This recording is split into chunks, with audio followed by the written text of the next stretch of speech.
25 de outubro de 2017.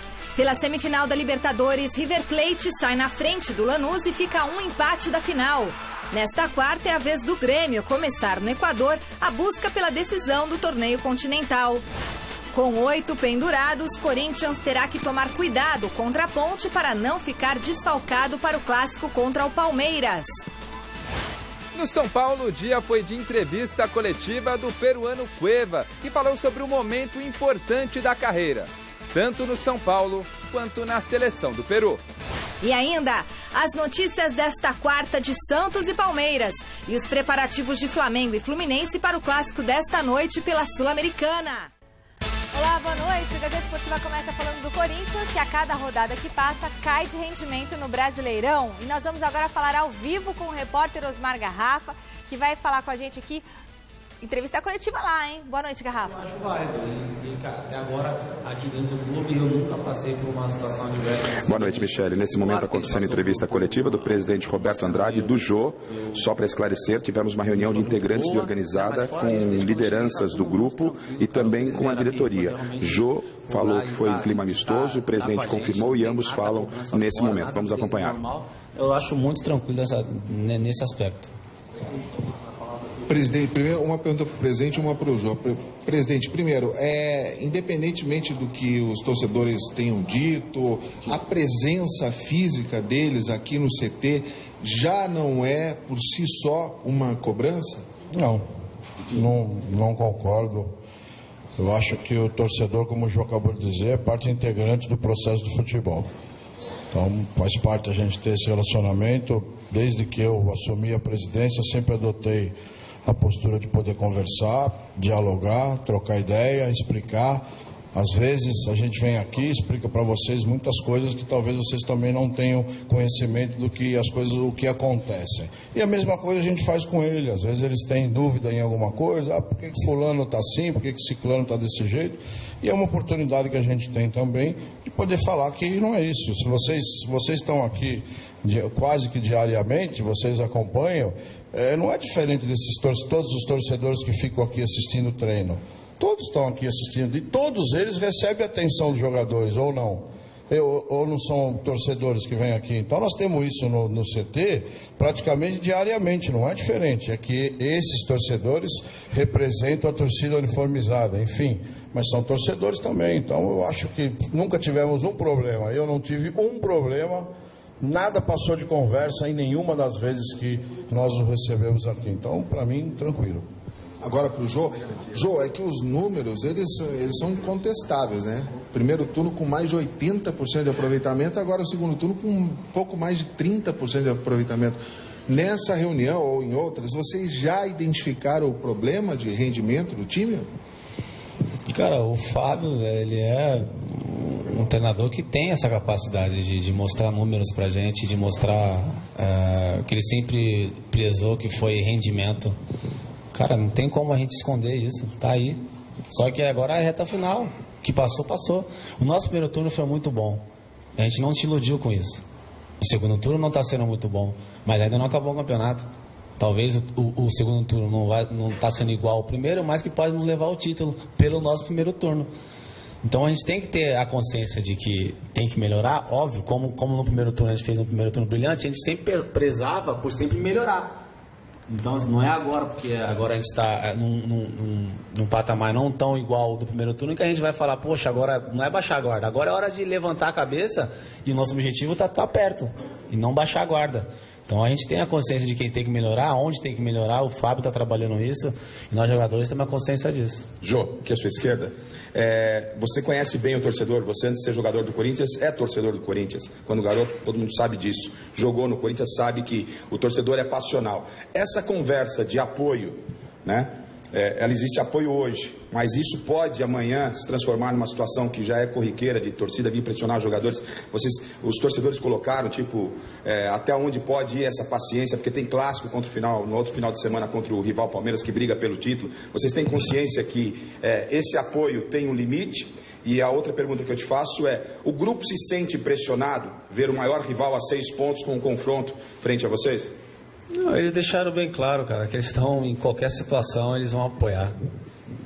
torcedor do Corinthians, o verdadeiro torcedor do Corinthians é assim. Eu fui assim, eu fui torcedor.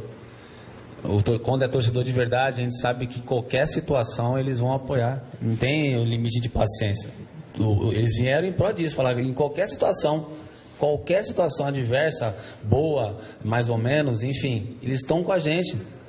O grupo não se sente pressionado. Cara, a gente está fazendo uma campanha brilhante, cara. Muitos de vocês, no começo do ano, nem acreditavam que a gente estaria aqui. Hoje a gente está aqui. Quantos times não queriam estar 6 pontos na frente, faltando 8 rodadas? Pergunta para qualquer clube no Brasil. E a gente tem esse privilégio. É claro, a gente quer sempre melhorar, sempre. Mas a gente se encontra numa situação boa, feliz de estar brigando pelo título. Então, claro que a gente tem que buscar sempre o melhor, mas o grupo tem absorvido coisas boas, sabe da capacidade, sabe onde tem que melhorar. É isso que a gente que tem um pouco mais de experiência, diretoria, comissão, passar para alguns jogadores que nunca passaram por isso, que é uma situação de responsabilidade, sim, mas que tem que tratar com naturalidade, porque faz parte do ser humano, tem essas oscilações na vida, em qualquer profissão. A pressão? A pressão é natural, só jogar no Corinthians tem pressão. Ô Jô, se o Corinthians não for certo. campeão... Aí, portanto, Michele, a entrevista coletiva do Jô e do presidente Roberto Andrade, depois de uma reunião entre integrantes da comissão técnica, jogadores e algumas lideranças de torcidas organizadas, que aconteceu na sala da diretoria do clube, e a gente fica à disposição aqui para mais informações ou continuar com a coletiva do Jô e também do presidente. A grande ser campeão. Então, eu tenho que tá certo, Osmar Garrafa, muito obrigada. Boa noite, Chico Lang, boa noite, Flávio Prado. Pois é, Chico, você está no lugar dos céus hoje, então você começa falando. Tá tenso o clima no Corinthians, né, Chico? Não, o clima está tenso no Corinthians, realmente. Boa noite a todos vocês. E eu acho legal que o Jô e o presidente se apresentaram para tentar dar explicações. Mas o Garrafa vai voltar e vai comentar. E nas últimas horas a gente sabe que a grande providência acabou sendo tomada ontem, né? O Fábio Carille, percebendo que o problema não é tão dentro de campo, mas sim fora. Alguns estão exagerando em comida, engordaram, não estão aguentando correr, outros estão indo muito em festa. Então a concentração do Corinthians agora está fechada. Concentração fechada até segunda ordem, ou seja, vão para o interior, vão ficar isolados no interior em alguns jogos, em algumas partidas, principalmente essa semana aqui, já que vai enfrentar a Ponte, já vai para o interior para ficar por lá mesmo. Vai enfrentar a Ponte, depois volta, enfrenta o Palmeiras, mas nada de voltar para casa, como estava acontecendo, né? Os jogadores jogavam sábado, folgavam domingo e segunda. Agora não, agora acabou a moleza. Agora até o final de se resolver o título, né? Daqui 3, 4 rodadas, ou até a última rodada, sei lá, tudo pode acontecer, o Corinthians está concentrado. Eu acho que é uma medida justa, certa, correta, porque alguns jogadores sabem se controlar, outros não. Eu mesmo sou sincero em dizer para vocês, se eu fosse jogador de futebol, teria muita dificuldade em controlar o meu peso. Porque se você me apresenta um pudim, eu como 2. Se você me dá um prato de feijoada, eu como mais um. Isso se chama gula. É gula. Mas, eu não tenho vergonha de falar. É um pecado, hein, Chico Lang? É um pecado. Eu sei que é pecado e eu sei que faz mal. Pior que pecado é fazer mal. Mas a questão é que agora é hora de você controlar a comida, de você controlar a farra dos mais jovens, né? Concentrar o time, voltar a concentrar o time, discutir mais a coisa. E eu acho que essa foi a primeira providência correta que eu vejo essa diretoria do Corinthians tomar, desde que o Corinthians começou a cair em depressão aí, não depressão psíquica, mas psicológica, mas em depressão mesmo, no buraco mesmo, né? Essa expressão aí econômica, depressão, é quando você cai num buraco e está difícil levantar. Então, eu acho que essa concentração pode voltar com esse fechamento, né? Principalmente esse rapaz aí, o Jadson, que não consegue recuperar a forma, porque está gordo demais, gosta de comer como eu gosto de comer. Então, aí tem que ter controle, né? E agora o Corinthians vai voltar a controlar mais os jogadores. Eu acho que com isso o time volta a jogar bola, quando é possível, né? O Carille é o primeiro a chegar e o último a sair. Muita gente, Flávio, compara o Carille ao Tite, mas eu acho o Tite, o Carille, pelo perfil dele, muito mais parecido com o Tele Santana, que chegava lá, acordava às 7 horas da manhã, ia ver o campo. O Carille é mais ou menos assim. Então o problema não é o Carille, não é o treinamento do Carille, o problema é os jogadores, que relaxaram. Então, agora vamos ver se o pessoal acorda E bem diante da Ponte Preta, hein, Flávio? Que azar, né? É bom. É bom, né? Pode estar numa draga desgraçada. É ótimo pegar a ponte agora. Bom, boa noite, Chico. Boa noite, amigos. Michele. O Corinthians, ele é um lado psicológico só. Porque se nós tivéssemos uma inversão, o Corinthians estava a 3 pontos de vantagem e for jogar com o Botafogo, ganhasse o Botafogo e ficasse com 6 de vantagem, faltando 8 rodadas, caramba, impossível de perder o campeonato. Porque 6 pontos, faltando 8 rodadas, é ponto pra caramba. Vendo-se, partindo-se do pressuposto que não tem nenhum time jogando nada no futebol brasileiro. Nada. Nada. Tá todo mundo igual. O Corinthians saiu no primeiro semestre, fugiu um pouquinho. O resto é normal. O Palmeiras ganhou 3 jogos, ganhou moral, ok. Mas ele ganhou da Ponte Preta, ele ganhou do Atlético Goianiense e ganhou dos reservas do Grêmio. E mudou o sistema tático, de 4-4-2 para 4-3-3. Mas eu não estou nem menosprezando. Só quer dizer, os adversários que o Palmeiras enfrentou, eles justificam as 3 vitórias do Palmeiras. Normal. Normais. Eu não vou ficar nem um pouco surpreso, por exemplo, quando a gente ganhar da Ponte, o Santos perder do São Paulo e o Palmeiras perder do Cruzeiro. E vai a 9 de novo. Isso aí, sabe, não tem ninguém jogando nada. Agora, há o lado psicológico. Como o Corinthians tinha 9 e caiu para 6, que é uma vantagem imensa. Qualquer um queria ter 6 pontos de vantagem, fica o lado psicológico. Pô, caramba e tal. E realmente não está jogando nada de nada. O Corinthians caiu na mesma vala como muitos outros. Só isso, o resto, se mantiver tranquilidade, 6 pontos, com os times tão nivelados como nós temos agora no Campeonato Brasileiro, ninguém tira 6 pontos em 8 rodadas. Não tem ninguém assim, o Palmeiras está voando. O Palmeiras não está voando. O Palmeiras melhorou, sim, melhorou, ganhou mais confiança, tal, tá, beleza, mas ele pegou 3 adversários que não servem como referência. Ele, além disso, a gente não sabe o que vai acontecer daqui para frente. Pode ganhar uma hora, pode até virar, pode. Mas se o Corinthians tiver tranquilidade, ele não vai perder em Campinas. Não sei nem qual é o outro jogo, mas tá sob controle. O próximo jogo é com o Palmeiras. Se ele empatar em Campinas e empatar com o Palmeiras, fica 4 pontos de vantagem. Vai estar caindo. E caindo, se continuar nesse ritmo? É porque nós estamos partindo do pressuposto que os outros vão continuar subindo. E eu não acho isso, não. Eu acho que o Palmeiras ganhou 3 jogos, legal, bacana. Mas daqui a pouco vai perder, porque não tem nada, sabe? O Palmeiras está jogando bolão. Não tá. O time do Santos é horrível. Não tem ninguém. O Corinthians está igual aos outros. Ele só está fazendo agora igual aos outros, coisa que ele não fazia no primeiro turno. E eu acho que esse negócio de concentrar no interior, segurar mais os jogadores da concentração, Você acha que evitar que os caras se desgastem e tal, eu acho legal nada também. Contra. Eu acho que é uma medida certa. Que andaram soltando os vídeos na internet aí, do Guilherme Arana, sabe? De outros jogadores. Mas os outros também fazem a mesma então, coisa. mas é que tá. Porque agora começou a perder, que agora começou a perder, então você está fazendo a diferença. Enquanto você está ganhando, deixa quieto. E outra coisa... Eu, particularmente, acho que o Corinthians tomou uma medida certa. Tem que segurar os caras. E outra coisa, meu Deus do céu, você e a Michele vão apresentar o troféu à mesa redonda. Na véspera você enche a cara? Não. Nem nunca, né? Não, nunca, você não bebe. Mas vamos supor, a Michele vai encher a cara? Não pode. Não, na véspera da primeira edição eu fui comer uma churrascaria e comi maionese. Dá pra imaginar o que aconteceu? Deu desinteria na hora. O negócio... Então, por quê? Vim apresentar aquele troféu, sofri, viu? Então você tem que se preparar pro evento. Nunca mais. Então, como falta um mês para acabar o campeonato, gente, vamos concentrar direitinho. Vamos ficar pão e água e pronto. Vamos deixar a farra para depois. Olha, vai ter que caprichar para perder. Se não caprichar, ganha o título. Aí que tá. Eu não acho. Acho que se continuar jogando essa bolinha, perde o título e perde fácil. E a enquete de hoje é ainda em cima do Timão. A gente quer saber o seguinte, para superar essa má fase, o Corinthians precisa de premiação extra, ou seja, din-din, ou um trabalho psicológico? Para participar, vote através do site gazetesportiva.com. E aí, Chico Lang? Você acha que um dinheirinho no caixa dá um estímulo? Dá? Ou é melhor o psicólogo? Não, os dois são bons. O psicólogo é a longo prazo e o dinheiro a curtíssimo prazo. Né? Você sabe que eu me lembro de eu não vou falar, o Flávio conhece essa história, essa velha história. Tinha um cartola aí, que até já morreu, de um grande time de futebol, que quando o time começava a cair desse jeito, ele aparecia com 2 sacos de lixo, cheio de dinheiro, e falava, olha, isso aqui é de vocês se vocês ganharam o jogo hoje. O cara comia a grama, Nossa Senhora, o cara voava, e o time era um bolão, hein? E o cara fazia isso. Aí todo jogo vinha ele com... Da onde ele tirava o dinheiro, sei lá, de onde aparecia, aparecia. Não veio o caso. Não veio o caso. Essa história. Ou doavam, no caso aí eram mais os conselheiros, é um time bem de vida, naquela época estava. Então era fácil, né? E o time ganhou, ganhou jogo atrás de jogo, mas era assim que funcionava. Caía o ânimo, né?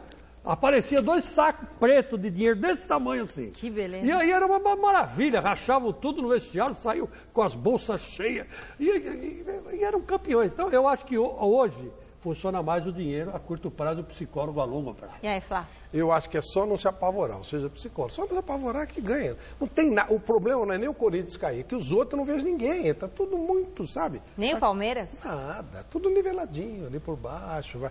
Nós estamos partindo para essa outra que o Palmeiras vai ganhar tudo. Vai começar a perder também, porque é tudo assim, é tudo niveladinho. Vai ficar tudo tranquilo. Bom, tá certo. A gente quer saber a sua opinião. Vote no site gazetesportiva.com.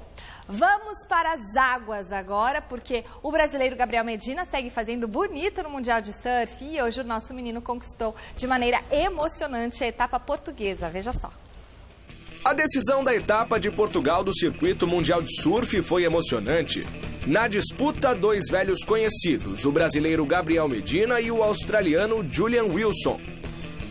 Nas 3 últimas finais, entre os dois, a vitória sempre ficou com Wilson. Porém, Medina estava obstinado a mudar esse aspecto e começou a bateria na frente. A vantagem brasileira aumentou ainda mais após esse aéreo do brasileiro. Porém, o australiano mostrou que não estava morto e acertou um complicado tubo para ficar com a vitória parcial.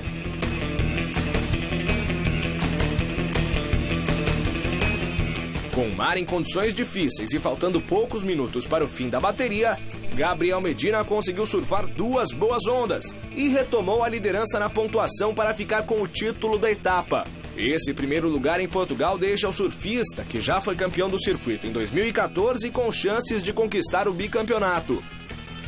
Faltando apenas a etapa de Pipeline no Havaí, marcada para o dia 8 de dezembro, Medina está em segundo lugar no ranking geral, atrás apenas do australiano John Florence.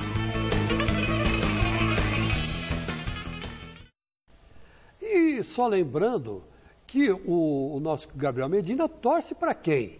O Corinthians, lógico, né? Já tem o Mundial. O Corinthians tem Mundial, ele tem Mundial. E tem clube que nem surfista com Mundial tem. Né? Assim, quer dizer, ele se torce para o Corinthians. Agora os outros surfistas que já ganharam etapas também torcem para o Corinthians. Agora, ninguém torce para time que não tem Mundial, né? Só torce para... Quem ganha Mundial, torce para quem tem Mundial. E é isso, mais ou menos, que né? Você entendeu qual é a diferença? Olha, eu acho bom ficar bonzinho aí, não ficar falando muito. Não, tô falando do Medina, que ele tem Mundial já. E agora ele tá buscando o bimundial. Mas o Palmeiras também tem Mundial. Tem. Eu não tô falando do Palmeiras, eu não tô falando isso. Você que falou por sua conta do Palmeiras. Eu tô falando do Palmeiras, eu tô dizendo que o Medina caminha para o bimundial. E ele, coincidentemente, é corintiano, que tem um bicampeonato mundial. Só isso que eu estou dizendo, é muita coincidência. Agora, tem time aí que gostaria que o Medina torcesse para ele, mas não torce. Porque ele só torce para time que tem mundial. Ih, polêmica, né? Vamos falar de futebol? Ontem, na abertura da 32ª rodada da Série B, Juventude e Náutico não saíram do 0-0. No outro duelo da noite, o Paraná superou o Vila Nova e segue forte na luta para subir para a primeira divisão. No Dorival de Brito, o Paraná venceu o Vila Nova por 1-0, gol de Felipe Alves.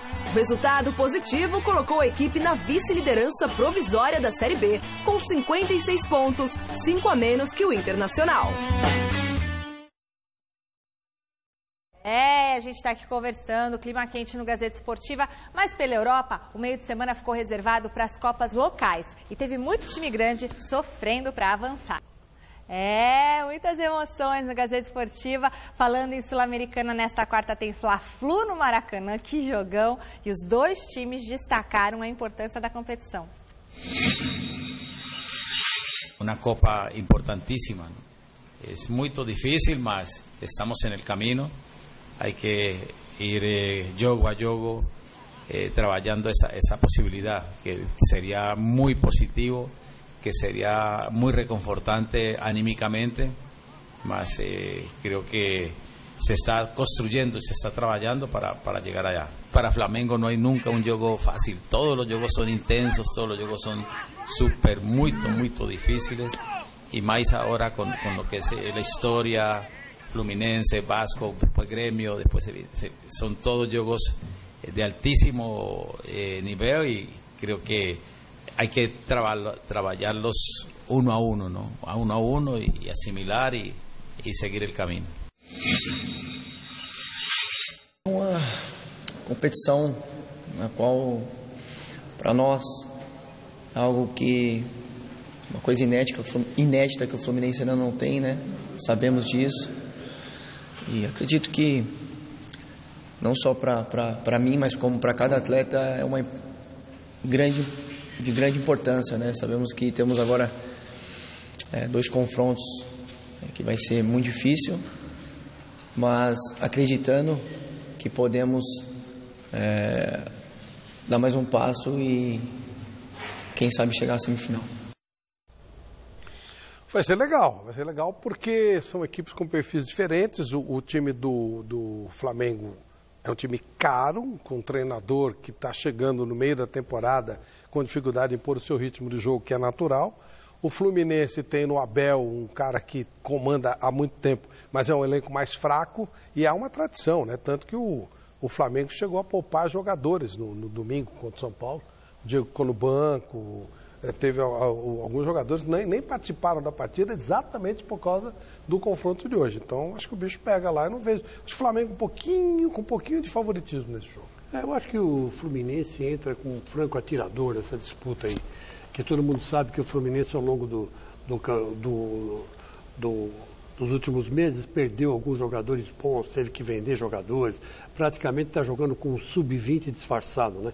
Por isso que está até ameaçado de rebaixamento. Então, o Flamengo vai para cima, eu acho, como disse o Flávio, agora com o time completo, acho que só não joga o Guerreiro, né? E que está machucado ainda. E o Rio, né? Que se estourou em tudo. E o Rio lá, que é colombiano. Jogava com o Rueda. Exatamente, também que se estourou, o Berril. Agora, o resto está ali. Então tem a obrigação de ganhar o Flamengo, porque o Fluminense é sub-20. Mas aí entra a rivalidade em campo, né? E a cabeça do Abel Braga. Eu acho o Abel Braga 500 vezes mais técnico que esse técnico do Flamengo que veio da Colômbia, né? Mas enfim, vamos ver o que vai dar esse duelo. Mas o Fluminense entra como franco atirador. O que vier é lucro para os jogadores do Fluminense. Fiquem tranquilos que não tem problema. Para o Flu não pega nada se perder também. Agora para o Flamengo pega, porque o investimento foi alto e até agora nada. Enquanto isso, a Libertadores já está nas semifinais da competição. No duelo argentino, o River Plate levou a melhor sobre o Lanús e precisa apenas de um empate para chegar à decisão. O time que está jogando o melhor futebol é o River, de todos, da América do Sul. Em tese é o favorito. Tem um técnico há bastante tempo, o Gallardo, ou seja, é um time que teoricamente é um favorito. Ganhou de 1-0, é apertado, o Lanús tem uma boa equipe também, vamos ver como é que vai ser na semana que vem, o jogo é terça-feira. E nesse jogo começou a funcionar o árbitro de vídeo na Libertadores, que é uma coisa ridícula, né? Começa a funcionar no meio do campeonato, até agora não teve, agora vai ter. E o pior da história ainda, o Sandro Meirahit foi o árbitro de vídeo, dentro de um container ao lado do banheiro químico, quer dizer, bem várzea, bem sul-americana mesmo, né? Não podia ser diferente. E hoje tem de novo árbitro de vídeo no jogo do Grêmio lá em Guayaquil, de novo num container ao lado de um banheiro químico. Mas o Flávio ganhou de pouco, hein? 1-0. É um placar. Dá para perder, claro que dá. Então é perigoso. É que tem melhor time, né? Eu acho que está cada vez mais fácil para o Grêmio, viu? Mas se o Grêmio passa do Guayaquil, não. Tenho muitas dúvidas. Bom, a outra semifinal da Libertadores começa hoje no Equador, no duelo entre Barcelona de Guayaquil e Grêmio. Entre os brasileiros, ninguém esconde que a ansiedade é grande para essa partidaça. Ainda bem que chegou esse dia, né? Porque a ansiedade a gente sente é muito grande, todo mundo querendo jogar e em determinados momentos até atrapalhando um pouquinho o Campeonato Brasileiro, porque não adianta você colocar uma equipe dentro do campo, vocês estão com pensamento na Libertadores. Mas é um grupo que está acostumado a decidir, o grupo é muito bom. Eu acho que, acima de tudo, eles estão de parabéns por estarem numa semifinal de Libertadores. É o único representante do futebol brasileiro. Então, todos os clubes gostariam de estar no lugar do Grêmio. Nós estamos aqui e vamos procurar representar da melhor maneira possível. Então, a ansiedade ela é uma coisa normal, porque a gente quer que comece logo a partida. Chegou a hora, acho que é um grande momento e Está todo mundo preparado, conversei bastante com o grupo está bastante otimista. Temos todo o respeito pelo Barcelona. Então, tanto o Grêmio como o Barcelona, Lanús e River, se as 4 chegaram, qualquer uma das 4 tem condições de ser a campeã, porque ninguém chega numa semifinal de Libertadores à toa. Bom, meu querido Flávio Prado, eu acho o Grêmio o melhor time do Brasil hoje, em termos de toque de bola e de evolução de futebol. Está jogando futebol bastante... O time titular, né? O time reserva que jogou contra o Palmeiras foi uma piada, né? Aqui entre nós, né? Primeiro tempo aguentou, mas o segundo tempo estava desentrosado, ninguém estava jogando absolutamente nada, não chegaram nem a incomodar o Praz. Agora, o time principal tem um toque de bola bonito. Eu gosto de aquele toque que lembra bastante o futebol clássico do futebol brasileiro. Aliás, vai contra um pouco a tradição do Grêmio como time mais futebol. Bruto, né? É mais de pegada, mais raçudo. É verdade. É um time que chega junto. O time mais tipo técnico Corinthians, é o Inter, né? E o Inter é um time mais técnico. Tinha Figueroa, tinha Falcão, Batista, né, Carpejano. E o Grêmio não, foi sempre o time do Felipão, Jardel de centroavante, Dinho, Paulo Nunes, né? Era sempre um time meio bronco. Esse time não, esse time é um time que toca a bola, que vai para cima e tal. Então, que tem o Luan, o maior jogador do Brasil hoje, apesar de estar voltando de contusão, mas eu acho que hoje o Grêmio tem chance de vencer sim, lá. Agora, muito cuidado, porque se Barcelona de Guayaquil, eu vou te contar uma coisa, hein? Já desclassificou o Palmeiras, e todo mundo, mas o Palmeiras queria tirar o Cuca, legal, mas desclassificou. E depois foram para cima do Santos e tiraram o Santos da Vila.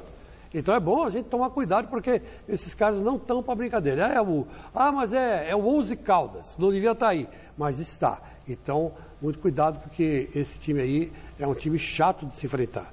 E é o Barcelona genérico, hein? Não é o Barcelona lá da Espanha, não. O futebol brasileiro pipoca muito em Libertadores.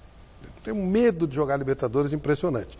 E o Grêmio está todo apavorado. O Barcelona de Guayaquil é bem pragmático, bem tranquilo. O orçamento é de 10% do orçamento do Grêmio, o que é uma vergonha. O time europeu passeia em cima do brasileiro porque eles têm um orçamento maior. Essa é a desculpa que é dada. O orçamento do futebol brasileiro não dá nem para comparar. Só para fazer, até foi uma piadinha fácil de fazer, mas quando eliminou o Palmeiras, uma potência como a Crefisa perdeu para o Banco Pichincha, que é o patrocinador do Barcelona de Guayaquil.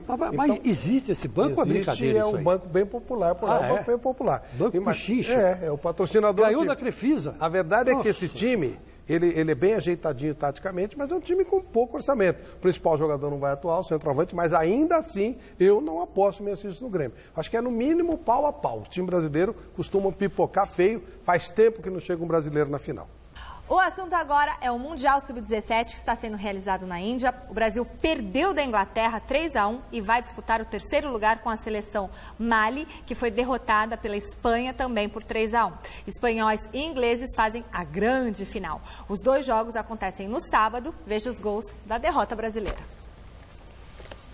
Brewster apareceu no meio da zaga brasileira e finalizou. Brazão fez a defesa parcial, mas a bola voltou nos pés do atacante, que dessa vez mandou para a rede. 1-0 Inglaterra. A resposta brasileira veio aos 20. Após tabelar com Wesley, Paulinho chutou e Anderson espalmou. Wesley brigou pelo rebote e bateu cruzado para deixar tudo igual. Ainda na etapa inicial, Cessenhon cruzou rasteiro. Vitão não conseguiu cortar e Brewster tratou de recolocar os ingleses na frente. O dia era mesmo de Brewster. Aos 31 do segundo tempo, o jovem do Liverpool aproveitou outro cruzamento e deu números finais. Inglaterra 3, Brasil 1. Meus querido Flávio Prado, eu me decepcionei com a seleção brasileira. Decepcionei porque na hora da conclusão faltou calma para os jogadores brasileiros. Perdemos muitos gols por visível falta de, vamos dizer assim, de segurança dos jogadores, né? São garotos, são talentosos, mas perderam gols cara a cara. O nosso goleiro falhou, na minha opinião, quase que nos 3 gols. Nos 2 primeiros ele falhou.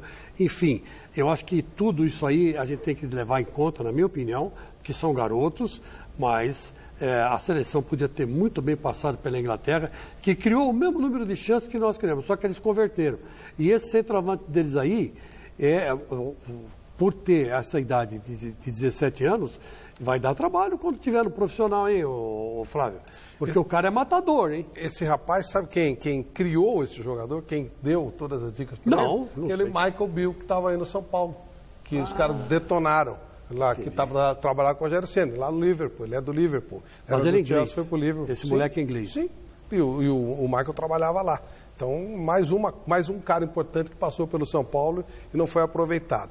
O time inglês é melhor que o brasileiro, ele é mais consistente, ele tem uma ideia de jogo. A Inglaterra resolveu apostar na base, ela passou a ter jogadores negros nascidos na Inglaterra, filhos dos imigrantes que não eram ingleses, eram das colônias inglesas, só que agora são ingleses. Começaram a trabalhar bem esses jogadores e já tem uma carinha de Guardiola, já é um time que toca mais a bola. Ganhou melhor, os dois melhores estão na final. O Brasil ganhou da Espanha na primeira rodada, mas realmente o Brasil, terceiro, quarto lugar, está dentro e tem bons jogadores sim. Só que tem que ter uma metodologia, tem que fazer uma coisa decente, coisa que no Brasil não se faz. Faltou padrão de jogo, que você gosta. Ah, tá. E a gente volta a falar com o repórter Osmar Garrafa, que está lá no CT Joaquim Grava e nos traz as notícias quentinhas do Timão. É com você, Garrafa.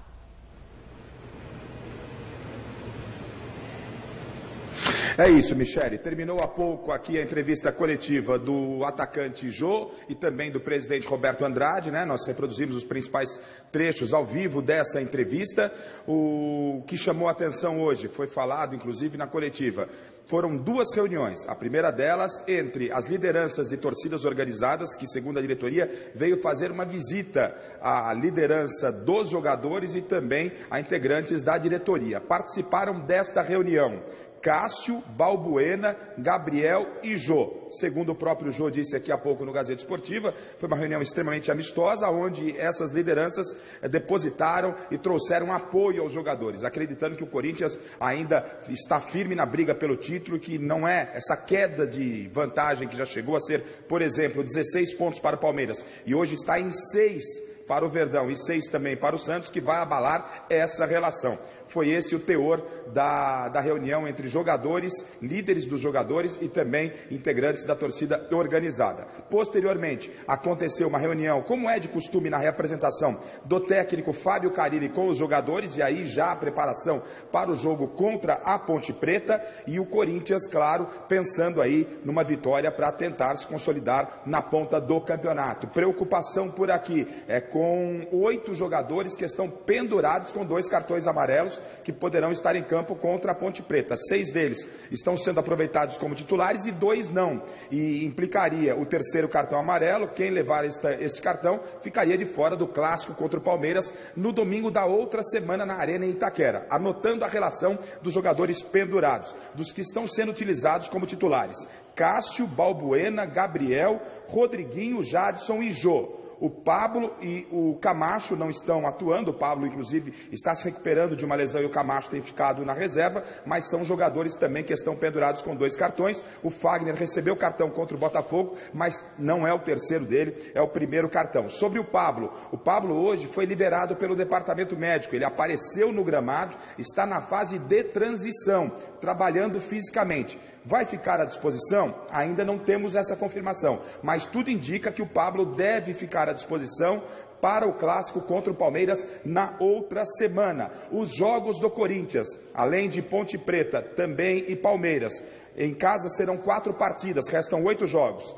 4 partidas em casa: Palmeiras, Avaí, Fluminense e Atlético Mineiro. E 4 partidas o Corinthians joga fora dos seus domínios, contra Ponte Preta, Atlético Paranaense, Flamengo e Sport. Essa é a sequência do Corinthians. E só para finalizar, hoje de manhã, Michele, surgiu uma informação de que o Corinthians poderia fazer uma concentração no interior, uma intertemporada. Isso foi descartado também aquilo que o Chico comentava no início do programa, hein? De que os jogadores estão concentrados. Não, os jogadores já estão liberados para irem para casa.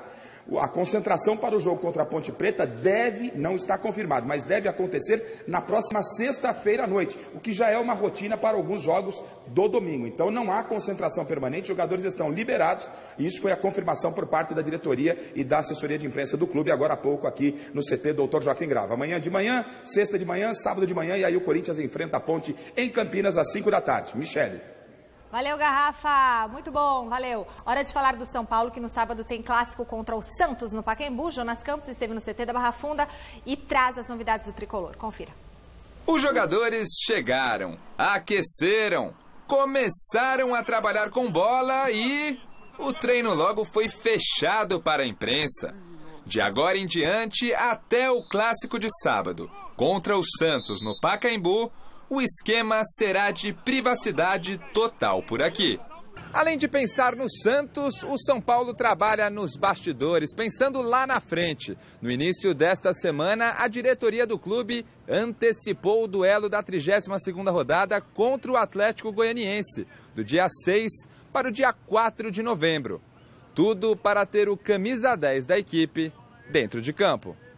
Com isso, Cristian Cueva, que vai defender a seleção do Peru na repescagem para a Copa do Mundo do ano que vem, ganha mais um jogo com o São Paulo antes de se juntar à seleção. Para mim é algo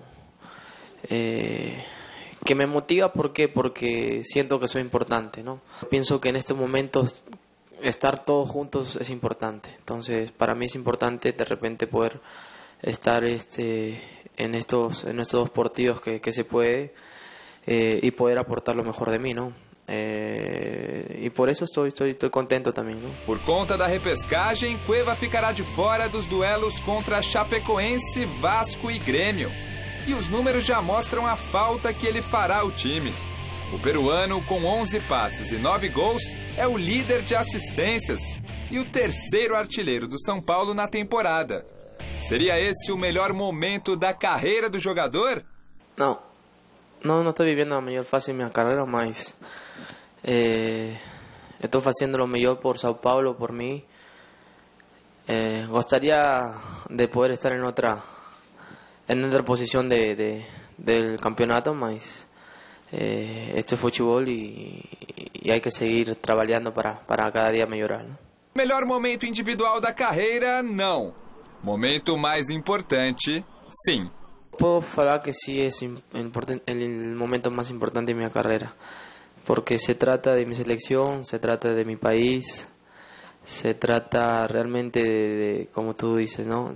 Años que no va un Perú a un mundial, y sí, es importante, ¿no? Hubiese sido mejor si hubiésemos de repente estando más arriba en la tabla brigando por un título y todo, ¿no? Con São Paulo. O Santos aposta no retorno de um veterano para vencer o tricolor e continuar na briga pelo título do Brasileirão. Veja com Fernando Gavini. O Santos terá um reforço importante no clássico deste sábado contra o São Paulo pelo Campeonato Brasileiro. Depois de ficar 6 partidas afastado por causa de um edema no tornozelo e também uma lesão no posterior da coxa, Renato voltou ao time nos minutos finais da partida contra o Atlético Goianiense. Ao invés de folgar, como todos os jogadores, na segunda e na terça-feira, ele veio aqui ao CT, trabalhou e garante estar totalmente recuperado para poder começar jogando no jogo de sábado. Eu estou 100%, me encontrei super bem na partida, né? A preocupação maior era se eu ia ter algumas dores ou não, então fiquei muito feliz, né, de ter completado a partida sem nenhum imprevisto. Além de Renato, Bruno Henrique, que se recupera de uma lesão na panturrilha, também não folgou. Veio aqui para o CT trabalhar para tentar ficar à disposição do técnico Levir Coupe para enfrentar o São Paulo. O Bruno trabalhou, tanto ele como o Ferraz também, né, o Matheus também já vem trabalhando, né, teve uma lesão aí já um pouco menos. É um jogador importantíssimo para nós, né, um jogador que vinha numa crescente, infelizmente acabou por lesão ficando de fora, mas a gente espera que ele possa, se não voltar sábado, voltar o quanto antes para que nos ajude aí até o final da temporada. O clássico contra o São Paulo vai marcar o reencontro do Santos com o técnico Dorival Júnior, que dirigiu o time por 2 anos e deixou a equipe no comecinho do Campeonato Brasileiro. Treinador que eu particularmente fiquei feliz de ter trabalhado com ele, né? Nunca tinha trabalhado e quando ele assumiu aqui e ficou esses 2 anos com a gente, claro que você tem um respeito muito grande, né, pela pessoa, pelo Dorival, mas sabendo também que é um treinador que nos conhece e que vai dificultar o bastante também está querendo vencer para sair da situação que se encontram, mas com certeza a gente espera fazer uma boa partida e sair com a vitória. Ô Flávio, eu tô louco para chegar domingo, cara, porque tem mesa redonda e no mesa redonda vai estar o presidente do Santos. O nosso querido presidente do Santos vai explicar, afinal de contas, que confusão toda foi essa com o Leverkusen, né, cara? Que coisa! O Renato volta no jogo do sábado à noite, é um belo reforço para o Santos, mas são dois times inconfiáveis, né? Nem o Santos nem o São Paulo, você pode e tal. Acho que o empate funciona bem para os dois aí. Nesse clássico aí, que vai ser sábado, já está errado, né? Devia ser domingo, mas enfim, vai ser sábado. Eu acho que o São Paulo joga para não cair, continua assim, né? E o Santos joga para tentar ainda chegar no Corinthians. Então, são duas motivações diferentes, mas muito fortes. Então, vai dar um bom jogo. Todo São Paulo e Santos tem bom jogo, né? E agora a gente vai ver como que foi a quarta-feira do Palmeiras com Adriano Dolfi. Amigos que acompanham o Gazeta Esportivo, o Palmeiras retornou aos treinos na tarde desta quarta-feira, depois de 2 dias de folga, após mais uma vitória no Campeonato Brasileiro. Passando a pensar agora no confronto da próxima semana, segunda-feira, contra o Cruzeiro. O elenco comemorou bastante a diminuição da vantagem do líder Corinthians em relação ao clube, agora 6 pontos.